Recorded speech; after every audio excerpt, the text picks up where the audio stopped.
everyone, my name is Puneet and welcome to our YouTube channel Commerce Classes by Anup sir.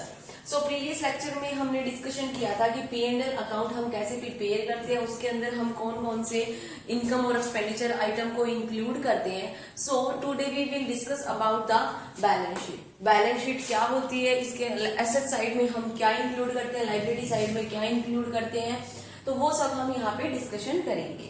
So firstly हम बात करें balance sheet क्या होती है. Balance sheet it's about the financial position whether strong और weak. जो balance sheet होती है वो हमें फाइनेंशियल पोजीशन के बारे में बताती है and it is a summary of personal and real account. जो बैलेंस शीट होती है वो हमारी समरी होती है पर्सनल एंड रियल अकाउंट की. सो नेक्स्ट हम बात करें जो बैलेंस शीट होती है उसके आगे हम इंक्लूड करते हैं एज एट. ये क्यों इंक्लूड करते हैं? बिकॉज इट इज प्रिपेयर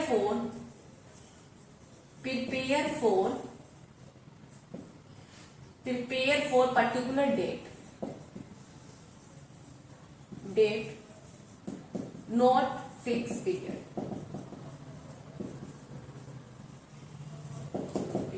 इसलिए हम यहाँ पे एज एट को इंक्लूड करते हैं. नेक्स्ट हम बात करते हैं बैलेंस शीट के बारे में. बैलेंस शीट के जो आइटम्स हम लिखते हैं, एक लायबिलिटी साइड होती है एंड एसेट साइड होती है. बैलेंस शीट में हम डेबिट एंड क्रेडिट नहीं लिखते. क्यों नहीं लिखते? क्योंकि जो ट्रेडिंग और P&L अकाउंट होता है वो हमारे अकाउंट्स होते हैं, इसलिए हम उनकी दोनों साइड में डेबिट एंड क्रेडिट लिखते हैं.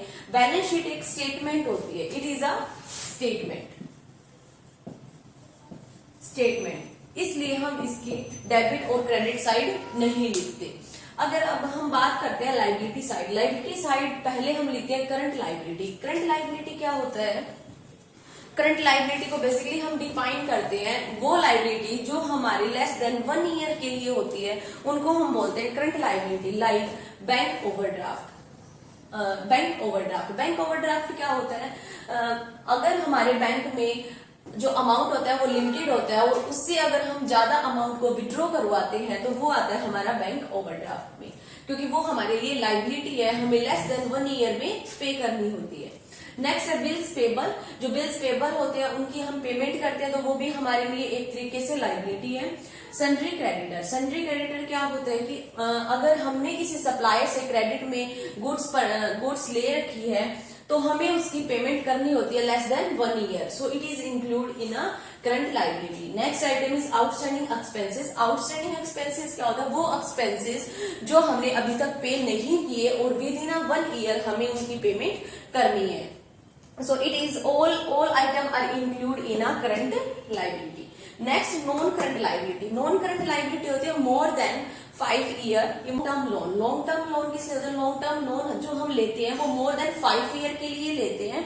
सो उसको हम इंक्लूड करते हैं हमारी लायबिलिटी हेड के अंदर. नेक्स्ट आ जाता है रिजर्व. रिजर्व में क्या इंक्लूड होता है? रिजर्व में अगर हमें कोई भी फंड क्रिएट कर रहे हैं इन फ्यूचर ओब्लिगेशन के लिए तो वो हमारे लिए लायबिलिटी है, क्योंकि हमने लायबिलिटी को पे करने के लिए हमने क्या कर रखा है? फंड को क्रिएट कर रखा है. नेक्स्ट बात आती है फिर कैपिटल की. कैपिटल जो हमने इंट्रोड्यूस कर रखी है हमारे बिजनेस के अंदर वो आती है अमाउंट कैपिटल हेड के अंदर. नेक्स्ट अगर कैपिटल की बात करें तो कैपिटल के अंदर हम ऐड करते हैं नेट प्रॉफिट. नेट प्रॉफिट जो हम प्रॉफिट एंड लॉस अकाउंट में हम पीछे करके आए हैं तो वो जो प्रॉफिट आता है वो किसके अंदर इंक्लूड होता है? कैपिटल हेड के अंदर इंक्लूड होते हैं. लेस करते हैं ड्रॉइंग जो हमने विड्रॉ करवा ली पर्सनल यूज के लिए, उसको हम लेस करते हैं. लेस करते हैं इनकम टैक्स, जो टैक्स हमने पे किया है गवर्नमेंट को, सो वो इसमें से डिडक्ट करते हैं. फिर लेस करते हैं लाइफ इंश्योरेंस प्रीमियम.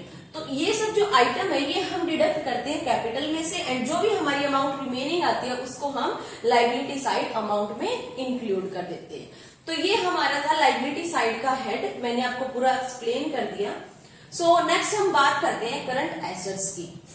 अब आ जाता है हमारे पास एसेट्स हेड. इसके अंदर सबसे पहले आते हैं करंट एसेट्स.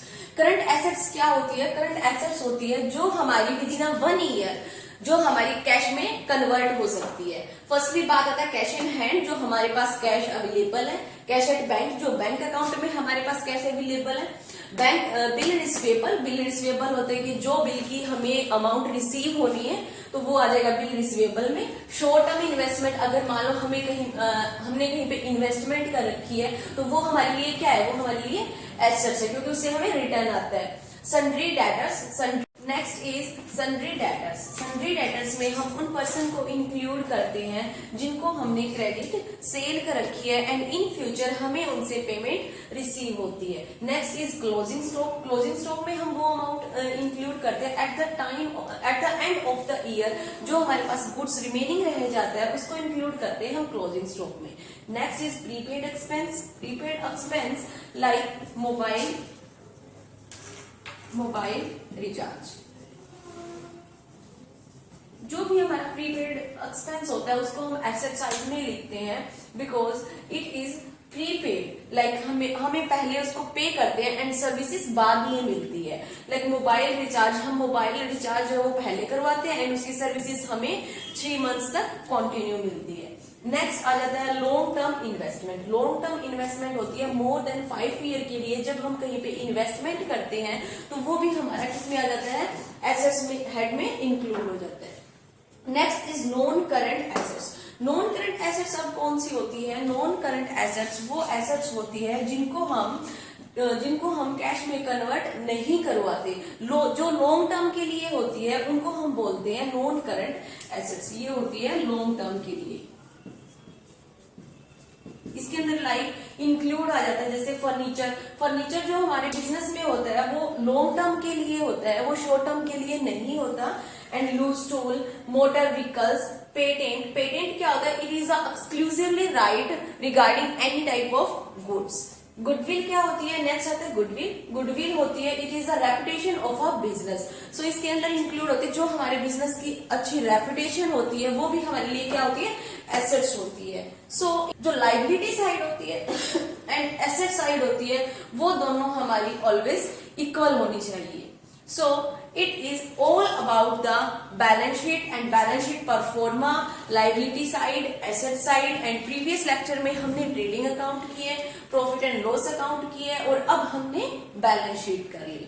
सो अगर आपने trading and profit and loss account को नहीं देखा तो आप प्रीवियस लेक्चर में देख सकते हैं।